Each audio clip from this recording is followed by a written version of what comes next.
Are back. Clumps can't figure. Still fiddling.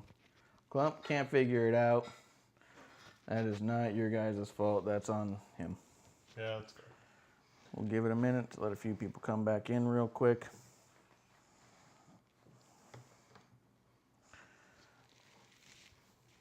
You ready?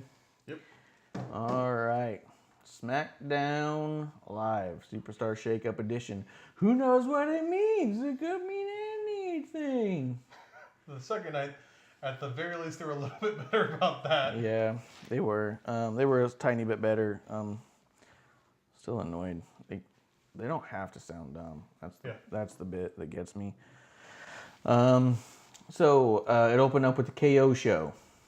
Kevin Owens with Kofi and Xavier. Xavier Woods making a very good point. He wants Tyler Breeze on SmackDown Live. Yes. He said they took his entire up, down, down roster to Raw. And he's trying to keep a successful YouTube show going. You can't do that without a cast. I loved it. Thought it was good. Yeah. But yeah, still no Tyler Breeze by the end of it. He said he was gonna lose his mind. And then Kevin Owens wants to join New Day. Which that was a good B segment for the night. That was just a good It was. It reminded me of when he joined the Young Bucks. Yeah. You seen that back then? He was part of the Young Bucks and wore the same gear as him with all the streamers and shit, and it's pretty good. He's the best person they have. We don't deserve Kevin Owens. That's true. He's so good. Yeah. Why are we?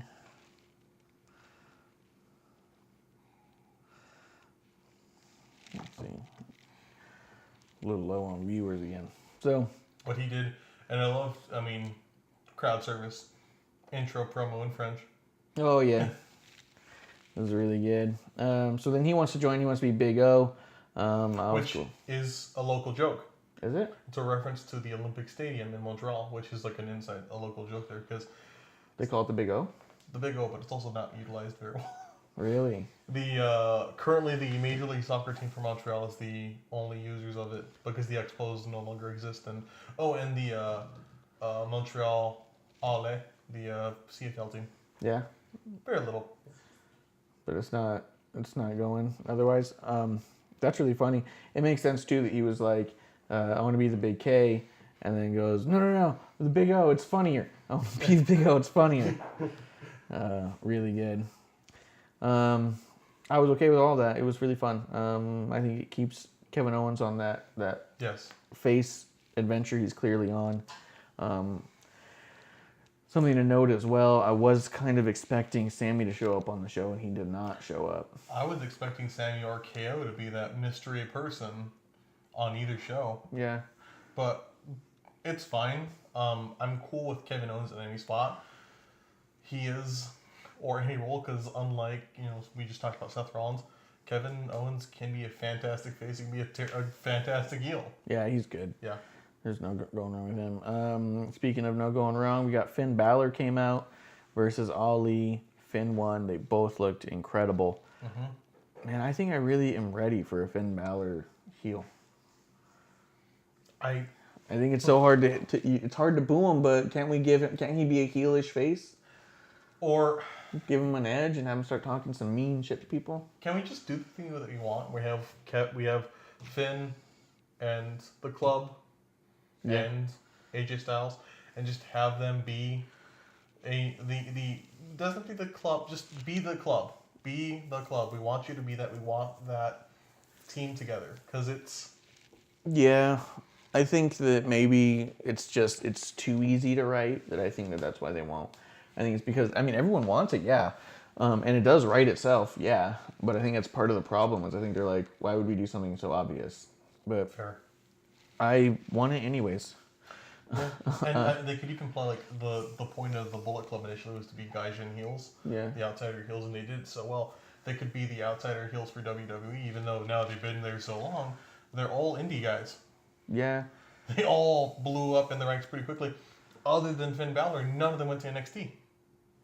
They all had main roster debuts. Yeah. It was just Gallows was there before. So he was just coming back to the company he used to work for. Yeah, but he never had a. We've ignored other things, other bigger things. Yeah, he was Festus. Let's get some gravy. He was also part of the Straight Edge Society and Fake Kane. Yeah. Let's see. The New Day then cuts a promo where they get Big O to eat a bunch of pancakes. And he wins. He succeeds in eating a butt ton of cold pancakes in 5 minutes and 20 something seconds. It was pretty awesome. Fabulous Truth comes out, and it's going to be Carmella versus Charlotte. And Charlotte Flair gets the win on that. And it wasn't a bad match. I liked it. Yeah, no, it was not bad at all. What do you think about Carmella in this role with R-Truth? I like it because it's comedy, but it's good. And they're both well booked. Part of me at times I think wants them to not be silly, but I also don't think it's bad that they are silly.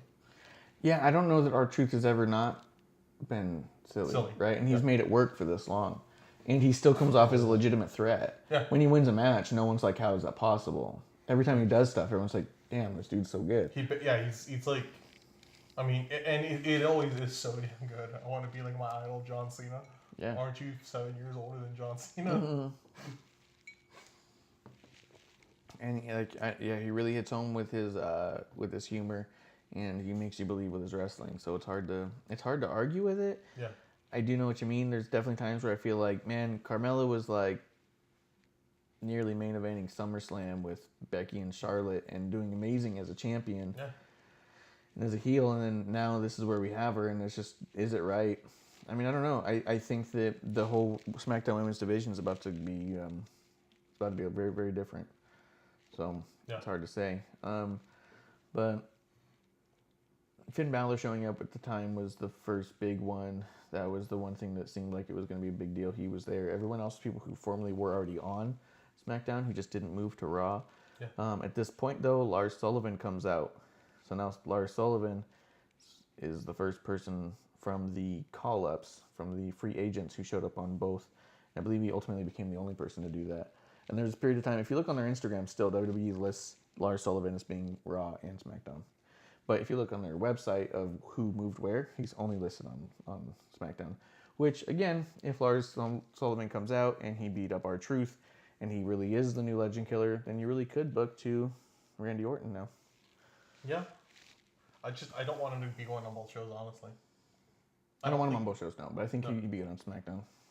Yeah, that's a really unique spot, and he's not there. I'm sorry, Yeah, and keep him and Braun away from each other for a while. Make fans want that, because fans will eventually want that. Becky Two Belts comes out. This is when I noticed that she puts around her waist the one for the show that she's on. Nice. Okay, I didn't notice that. Yeah, on Raw, she's wearing the Raw Women's title and holding up the SmackDown. On SmackDown, she's wearing the SmackDown and holding up the Raw. I like it. It's sort of like she's holding a severed head for the show she's not on. It's wicked. Yes. Let's see. She gets interrupted by Ember Moon. Which, happy. And on Exciting. SmackDown, good. Yep. Seeing her in a more vocal role, great. But I don't necessarily... Is she face or heel? Because she comes out and she's a face. She's so over. But, like, challenging the way she did. Yeah, but there's no way to challenge Becky and not get booed. Fair point. Because Becky's too over. Yeah. So it just doesn't matter. You know what I mean? Like, you can... Yeah, it does matter. If you come out and you interrupt Becky, then who the fuck are you? It doesn't matter. On that same note, Bayley then comes out and boos Bayley. I was kind of confused by that because she's starting to talk and she's doing a good job on the mic and it's making an interesting thing and the crowd's just shitting on her and I was really concerned. It made me wonder if all these rumors going around about Sasha are starting to tarnish the on-screen image of Bayley, and that would be a real bummer. Yeah. She's come so far this year, you know, getting herself back into a spot where fans were cheering and screaming and crying for her when she wins those belts, and then for it to be pissed away by rumors would be really shitty. Though I did like Bayley coming out and not being... I liked her the way that she presented herself. Yeah. I like Bayley as someone who is both a kid but not a kid. Mm-hmm. they don't have to come out where they're just like they're like a 4-year-old or a 10-year-old, a super fan kid or who loves everyone and that's awesome, or I'm defenseless and I need help. And Yeah. it felt like that for the longest time. Like it was just going to the most basic part of that character, which is she's a kid, and that was not great. Yeah. She is fantastic as a wrestling superfan. Yeah. And someone who kids can connect with, especially girls, because she can show them like it's cool to like this, and you can be competitive and awesome. Yeah. And still be quirky. Yes, and quirky. That's Yeah. You quirky don't have doesn't to. mean dumb or No. little or young. You know. Yeah, or stupid or anything like that. You can be a little weird. You don't have to be the supermodel. You can still come in here and you can still be the best. It's amazing. And they were booing her, and it was crazy. And she did announce herself as being a SmackDown singles competitor, and she said she got all of her hugs out on Raw. Makes me wonder if we're getting a little bit of a rebranding for Bayley as well. That's why I think we didn't see the Bayley buddies. I think that maybe we won't be seeing those much going further.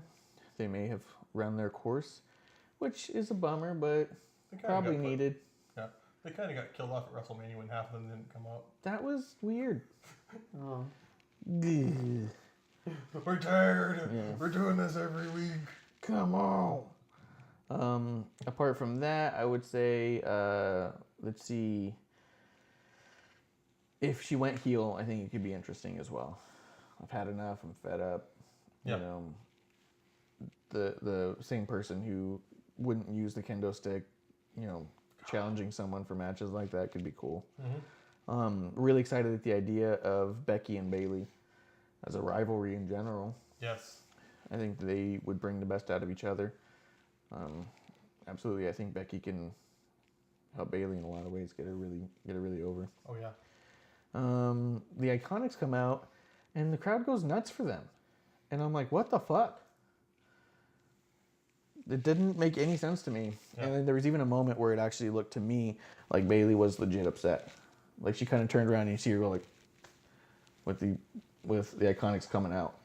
And then the Iconics, they say some dumb shit. Paige interrupts and brings out, she says that she's got new superstars, she's got new people, and then says Asuka. And Sonya and Mandy come out. It's like, don't worry, we don't need an intro.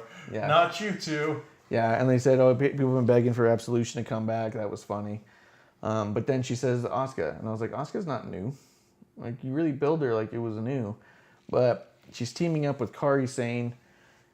Crowd goes nuts. I don't know if I'm a believer yet, but we can get there, I suppose. Yeah. I'm just really not a fan of her gimmick. I don't like the childlike thing with her. Like, she's more childlike than Bayley. She's really like a kid pretending to wrestle with the way that she moves about in the ring. Yeah. The way that she comes up to the ring, her cartoon gimmick. I don't like any of that. Yeah. I like the work in the ring. I think that there's some fleshing out that could be done of these characters, or at least explaining the context of them, because the lines like Empress of the Sky, Pirate Princess, Empress of Tomorrow, these aren't like unheard of things in a lot of promotions. Yeah. In other countries, especially in Japan. A lot of big names, like they'll be called like the ones in like Tetsuya Naito is referred to as the Starlight Genius or something like that, or they have these really kind of like bombastic, crazy names or monikers with them, which are cool. I don't think that they're translating extremely well to our market.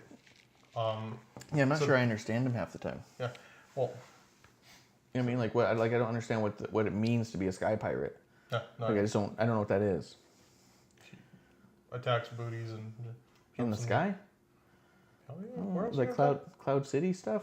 Fuck yeah. But like I mean she is a great worker. I like her.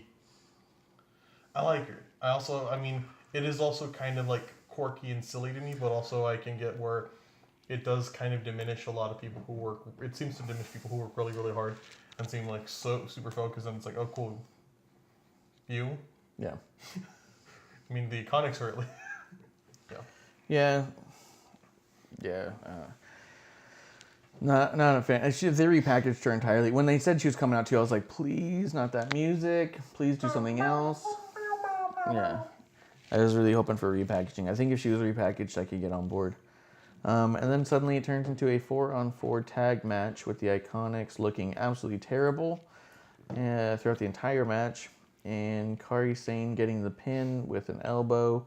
It was overall a really good match. She has a good elbow drop. Her elbow drop is nuts. Yeah. Although I would say that by the end of the match, she looked really gassed and she was making a lot of mistakes and slipping around a bit. You would think in a match with that many people that you wouldn't get gassed that early. And I feel like she had longer matches in NXT, so I don't know what it was. Maybe travel. But by the end of it, I was not impressed. And then she does the elbow, so it looks nice. Should have time travel back to that match. That's true. She had to go backwards in time. Yeah. But overall, it was a great match with a bunch of really great performers in there. Sonya, Mandy, Asuka, Bailey.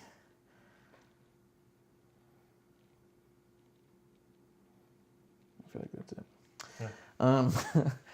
And then, so after that, we get, which also makes the SmackDown Women's Division look like it's going to be pretty cool. Yeah. We're going to have a lot of good stuff there. We've got Carmella. We can get Baymella back. Yeah. And that would be a more legitimate tag team to me. Well, it's a good division, and it lets Raw build up people, because Raw has great people. Like, Raw doesn't have too much right now, so it lets them build them up, which is I'm excited for. SmackDown... It could really be Ruby's time. Yeah. SmackDown felt like they had a lot of people, but they never really invested in people. They focused on Becky and... Focus on Charlotte mostly. And Charlotte, then Becky happened to happen. And Asuka even, like, it was fucking hilarious. Asuka had a great end of the year, but in the middle part of that year, they basically wrote her ass off. Like, oh.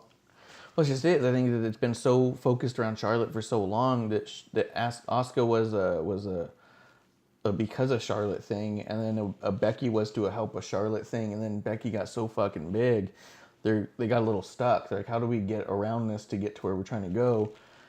And so it fell down on Asuka, and then they thought, wait a second, we don't need Asuka. We can still do everything with Charlotte. Put it all back on Charlotte.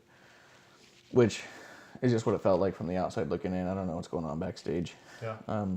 My concern, my only fear is that they brought over Bailey to help bring up that division in the sense of enhancing that division and being a talent to just put everyone else over to make them look good. I hope it's not the case. I hope we get Becky and Bailey as reasonable rivals, competitors. Absolutely. Yeah. After that, Big O comes out and announces the New Day. Oh, it was so good, dude. Loved it. Yeah. The whole thing.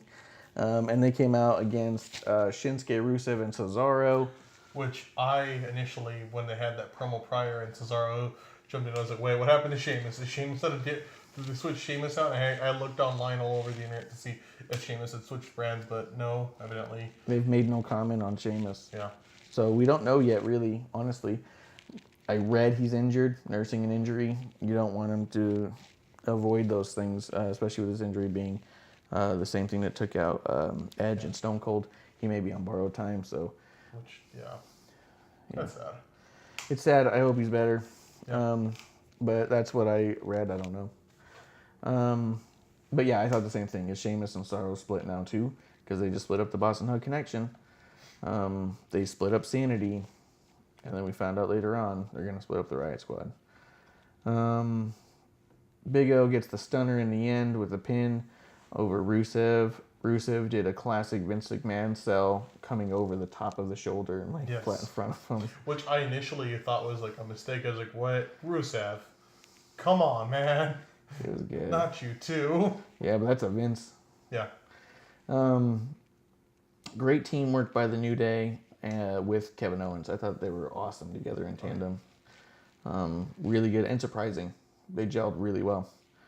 Right after that, Buddy Murphy announces he's going to be on SmackDown Live. That was Kurt Hawkins. Yeah. It was buff Kurt Hawkins. Which is cool. I think he could be great. We'll see. I think him and Finn Balor could probably make magic. I did say on a previous episode here that the WrestleMania match he had seemed like a heavyweight match and not like a cruiserweight match. Yeah. And it could be because he was trying to work on a new style, knowing he's coming up. It's always possible. Fair. Um, And that match with Velveteen Dream, he didn't seem like a cruiserweight. no, that was a good match. Good pacing, all of that. Vince came out and seemed super pissed at the fans for chanting you screwed Brett. And he snaps at him and he gets all flustered. And you're just like, come on, man, chill. But still, like, he probably is getting old at this point. Yeah. And he brings out Elias as the greatest acquisition that SmackDown's ever gotten. And I was super confused, dude. I was really confused. And Elias comes up, and it seems like the fans were just booing. They seemed pretty pissed. And then Roman Reigns comes out and attacks Elias with Superman punches and a spear. Superman punches Vince, and he says SmackDown's his yard now, and everyone seemed to like that. I think this is a Fox move. Yeah. I think with SmackDown going to Fox this year, in less than 6 months, they want Roman on Fox. Yeah. They want more talent there in general, but I feel like we're booking Roman the same way we booked him before, and at some point They're gonna turn. I've already turned. yeah. Well, I'm already over him. all the goodwill he built up for him is gone or is rapidly disappearing. And he didn't we didn't invest in improving him. I would have kept him out longer to work with him on his weak points. Yeah. Yeah. Let him But build he came up. back to same Yeah. same moves. Yeah, I mean, I'm happy he's not still wearing the ring gear for leukemia. I'm happy that we stopped this, trying to make, basically focus on him being better. I cringe whenever someone says he's healthy, because, yeah, we get it, dude. Yeah. And I don't think he's the type who wants that. I don't think he wants that attention. Based off what I've seen in his own interviews and stuff, he doesn't look like the type or act like the type who's looking for sympathy. He just wants to get back to work. He wants to get back to work and be who he is. Like you said, I was really hoping he'd come back with a new move. He looks the same as he ever did. Yep. His match was the same at Mania as every other match he had the last 2 years. I'm kind of over him already, and I feel bad because I was so excited for him to be back. And even before he left, I kept saying I wanted to be on the Roman Reigns team because I feel like he was a good enhancement talent. Yeah. I feel like he made guys like Braun be Braun. Yeah. Braun wouldn't have been viewed this way if it wasn't for guys like Roman selling the way he sold for Braun. But at the end of the day, his matches weren't great. He's a good worker. He's not a good face. Not a good storyteller. Yeah, no. That's the problem. Like he sells. I'll say he's maybe one of the best people to sell in the industry. Yeah. I would put him up against a lot of people for how he sells being hit and looking like shit. Yeah. But then you wonder when you look so good at looking like the shit end of this fight. Yeah. Why are you so high up on the card? I think great selling goes a long way in telling a good story, and so he does look like he's always coming back, right? Because he always looks like he's getting the shit kicked out of him. But they don't book him like he's getting the shit kicked out of him when coming back. They book him like he is kicking the shit out of people and never dropping down. You kind of question it, like, okay. Well, the match is he's always getting his ass kicked in the beginning, but my problem is his comeback. His comeback is again the same shit match we had with Brock and Seth. Yeah. You get the shit kicked out of you for 10 minutes.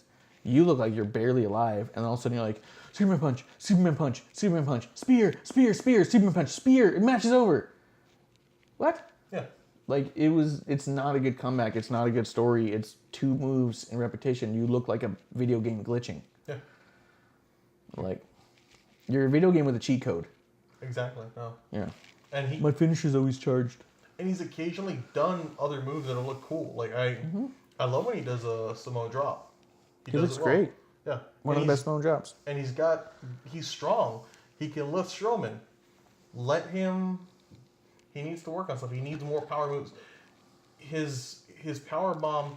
I think he would do a great power bomb finisher. Oh yeah. Since he doesn't have Dean and Seth, he could do a great power bomb. Just hoist him up and drop him down.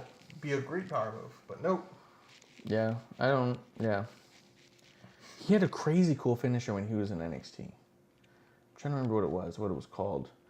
But I remember finding old videos of him in NXT, just looking at old NXT stuff and being like, holy shit, man, he looks awesome down here.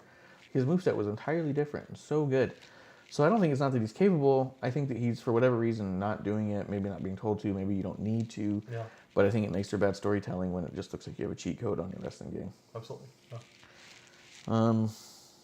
That's how the show closed out. Dark match had Roman against Randy Orton. Nice. They had a match, and so I was like, that's pretty cool. Apparently it ended really weird with a non-finish where Roman spears Orton. Orton rolls out of the ring, and then Roman's music plays. Maybe Orton got... Doesn't sound like it, but maybe. But it was like he speared, he rolls out, and then his music plays. It was like first spear wins match or some shit. That's what it looked like. Everyone's like apparently confused. I don't know. I wasn't there. Maybe it was just the one person who reported it saying I didn't see the end. Yeah. So at the end of the day, that was the shakeup. Let's go through it a little bit because there was announcements made post-show on Raw. With the official list was AJ Styles, The Miz, Ricochet, and Aleister Black were officially announced on their site. So hey Cole, check out WWE.com and maybe get some clarity. Eric and Ivor, Andrade, Zelina, Mysterio, Uso. It's just my list. Yeah. Naomi, EC3, Lacey Evans, Eric Young, and Cedric Alexander. For a while. He was a free agent. He was one of the free agents. So he didn't attach to either one. He just wasn't utilized in SmackDown. So it's like...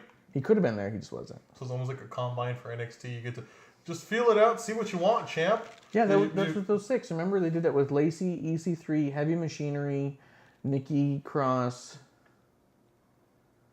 Ricochet and Aleister Black, Gargano and Ciampa, kind of. Yeah, and Lars. They were all like, who knows? And that was just it. They were going to be utilized on both. And then Aleister Black and Ricochet truly was utilized more than anybody else. Yeah. And then the SmackDown they finally announced was Roman Reigns, Finn Balor, Elias, Bayley, Ember Moon, Kairi Sane, Lars Sullivan, Buddy Murphy, Liv Morgan, Chad Gable, Apollo Crews, Mickey James, and Heavy Machinery. There's a few people there that I didn't know were still employed. Yeah. Yep. Oh, he's Apollo good. Crews still going. Yeah, and he's so good. I was really excited for him starting to get a push coming into WrestleMania. I thought he might have a good shot for the Battle Royal, but no, they decided to piss that away. Chad Gable, Liv Morgan, Eric Young. All these teams are split up. So now we no longer have the Riot Squad. We no longer have Sanity. We no longer have Boss and Hug Connection. We no longer have Bobby Roode and Chad Gable. I guess we got rid of Titus Worldwide a bit ago. We have also finally split up Roman Reigns and Seth Rollins. They haven't been split for a long time. I think that'll be good for them. Yep. It does look like Kevin Owens and Sami Zayn. Sami Zayn was not listed here, so I'm assuming that means he's on Raw. Kevin Owens is on SmackDown. However, last week, Sami Zayn did show up on both shows, so he has every right to say he belongs to either show. But he was on Raw during the shakeup, so I'm assuming that's why he's there. The one person who did not come up on any of their lists or the show, Nikki Cross. We don't know where Nikki Cross is going. Or Samoa Joe. Or Samoa Joe. I think Samoa Joe is probably going to go to Raw. I think so too. He switched belts around, which is great. Yeah. Do you want to get into some of the announcements or things outside of the ring that we saw? Like Yeah. Luke Harper is asked for his release. He's asked for his release. Supposedly, he still has over 6 months left on his contract, though. So we'll see if they give it to him. Yep. Possibly, Alexander Wolf put up a tweet saying goodbye WWE. We don't know what that means. We don't know where he's going.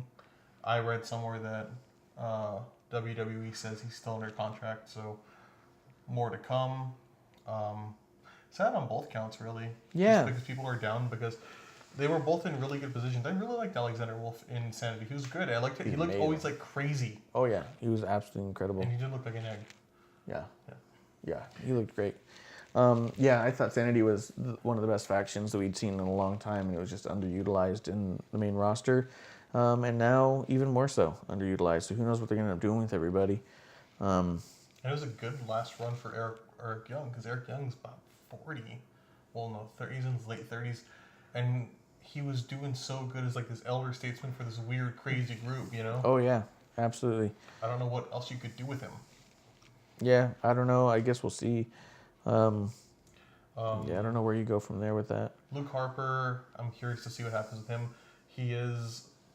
I always look at Luke Harper and I'm like, I don't know. But then I see him in the ring and he's just fantastic. He's so good.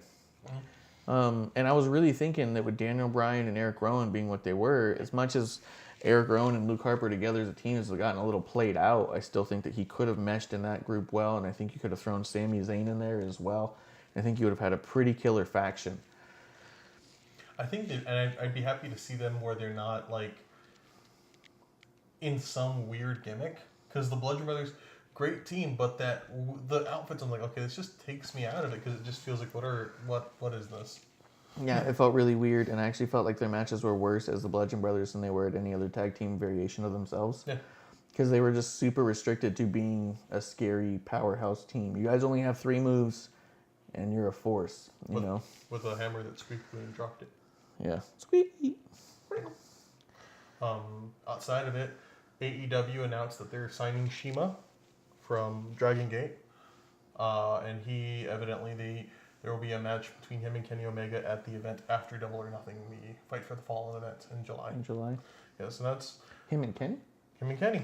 Oh. And that's going to be a really good match. They're Shima and a few other people are going to face SoCal Uncensored at Double or Nothing.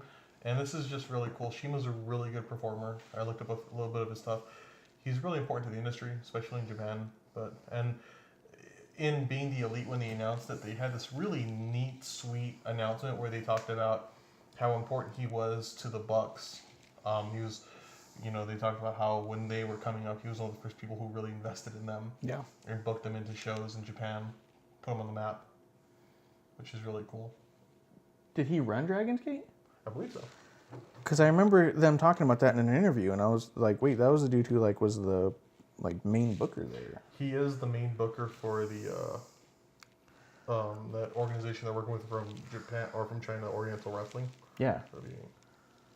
Currently working for OWE, works as a company president. Yeah. And then... Well, that makes sense because, the Young Bucks, I heard an interview with them, and I don't remember. It might have been Jericho's podcast, and I think they talked a lot about it, how much they owed to him, so I wouldn't be surprised if they were like, hey, we got to bring him in and give him a few bucks. With Dragon Great Gate, he was one of their first performers. He performed with them from 2004 until 2018. And he's still performing?